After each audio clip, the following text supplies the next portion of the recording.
ये क्वेश्चन आपका trigonometric ratios of some special angle से रिलेटेड है। क्वेश्चन में बोल रहा है आपको evaluate the following expressions. Expressions दिया हुआ है आपको 3 cos² 30 degree plus sec² 30 degree plus 2 cos 0 degree plus 3 sin 90 degree minus 10² 60 degree. इसकी जो है वैल्यू आपको निकालनी है। ये क्वेश्चन आपका class 10th mathematics board examination के पॉइंट ऑफ व्यू से इंपॉर्टेंट है। तो हम देखते हैं इस क्वेश्चन को कैसे सॉल्व करेंगे। सबसे पहले हम जो भी इसमें आपका स्पेशल रेशियो दिया हुआ है एंगल से रिलेटेड उसको सबसे पहले हम नोट डाउन कर लेते हैं। जैसे कि इसमें मेंशन किया गया है cos 30 डिग्री, ठीक है। तो आप लोगों को पता होगा जो cos 30 डिग्री होता है वो होता है आपका √3/2। ऐसे ही आपका है sec 30 डिग्री। sec 30 डिग्री जो होता है वो आपका cos 30 डिग्री का रेसिप्रोकल है, यानी कि 2/√3। ऐसे ही आपका है cos 0 डिग्री, जो आपका cos 0 डिग्री होता है उसकी वैल्यू होती है आपकी 1।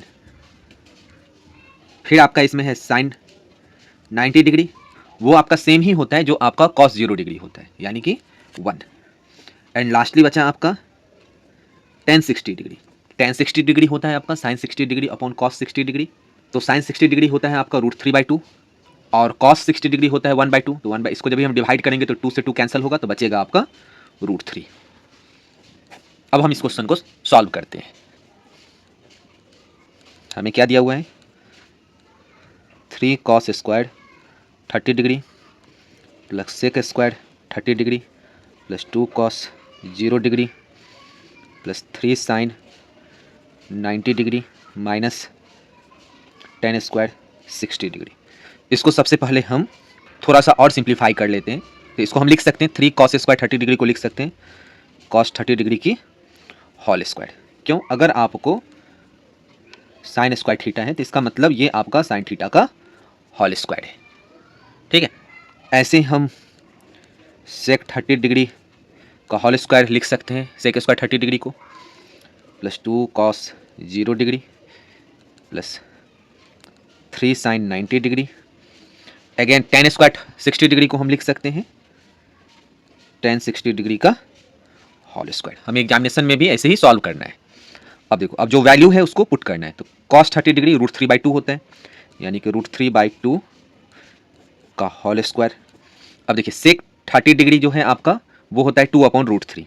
तो 2/√3 का whole square plus 2 into cos 0 degree होता है आपका 1 प्लस 3 इंटू sin 90 डिग्री वो भी होता है आपका 1 माइनस tan 60 डिग्री होता है √3, यानी कि √3 का होल स्क्वायर। अब हम इस ब्रैकेट को सबसे पहले सॉल्व करते हैं। तो √3/2 यानी कि अगर आपको कहीं पे भी a/b का होल स्क्वायर है तो इसे हम लिख सकते हैं a²/b²। तो सेम करेंगे, √3 का स्क्वायर होगा 3 और 2 का स्क्वायर हो जाएगा 4 प्लस फिर अगेन 2 का स्क्वायर होगा 4 और √3 का स्क्वायर होगा 3, क्योंकि हम अगर √3 का स्क्वायर करते हैं तो इसका मतलब है √3 इंटू √3, ठीक है। इसको फर्दर इससे समझना है, ये 3 की पावर 1/2 है, इसकी बाहर जो है आपका पावर 2 है। इसको जब भी मल्टीप्लाई करेंगे तो 3 की पावर 1/2 इंटू 2 कट जाएगा तो ये 3 हो जाएगा प्लस 2 इंटू 1 2 ही हो जाएगा प्लस 3 इंटू 1 3 ही हो जाएगा। फिर अगेन √3 का स्क्वायर तो ये हो जाएगा आपका 3। अब देखिए ये √3 से √3 कैंसिल हो गया, यहाँ पे हो जाएगा आपका 9/4।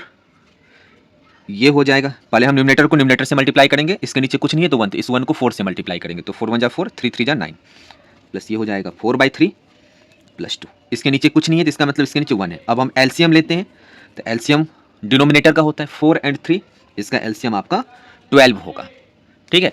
अब देखो इस 4 से इसको डिवाइड करोगे, मल्टीपल खोजोगे, 4 से जब 12 को डिवाइड करोगे तो 4 3 जा 12 होता है। ये 3 को हम ऊपर न्यूमरेटर से मल्टीप्लाई करते हैं, 3 से जब भी मल्टीप्लाई करेंगे तो 9 3 जा 27 हो जाएगा।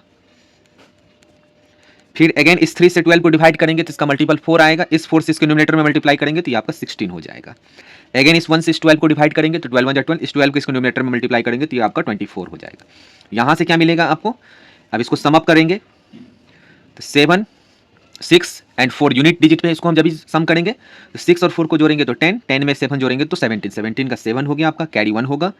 2 में 1 जोड़ेंगे तो 3 3 में 2 जोड़ेंगे तो 5 5 में 1 जोड़ेंगे तो कैरी वाला, ठीक है, तो 6 हो जाएगा। तो 6 अपॉन में 12 चेक कर लेते हैं क्या ये 3 के टेबल में आ रहा है या 4 के टेबल में। तो 4 के टेबल में नहीं है, 2 के टेबल में नहीं है, 12 के भी टेबल में नहीं है। 3 के टेबल में अगर कोई नंबर रहता है तो उसका सम भी होता है आपका 3 से डिविजिबल, तो 6 और 7 को हम जोड़ेंगे तो 13, ये 3 भी नहीं कटेगा, तो इसका मतलब यही इसका आंसर हो जाएगा। अगर ये वीडियो आपको पसंद आई है तो इस वीडियो को लाइक करें, चैनल को सब्सक्राइब करें, दूसरे स्टूडेंट के साथ में इसे शेयर जरूर करें। Thank you.